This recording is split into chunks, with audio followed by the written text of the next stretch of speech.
নমস্কার বন্ধুগণ, আজকে আমি গুড়াম্বা বানিয়েছি। এটা করে দেখবেন, খুব ভালো লাগবে খেতে। লুচি টুচির সঙ্গে খাবেন।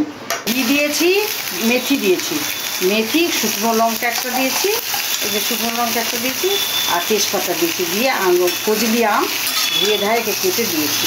দিয়ে এটাকে একটু লাল করে একটু ভাজবো। ভাজা হয়ে গেলে গুড়ের রস করে রেখেছি, এর মধ্যে দেবো।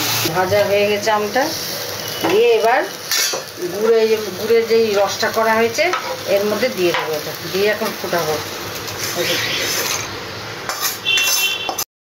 দিয়ে লবণ দেবো, লবণও দেওয়া হয়নি, দেবো দেখি। খানিকটা একটু ফুটিয়ে নেবো 5-10 মিনিট।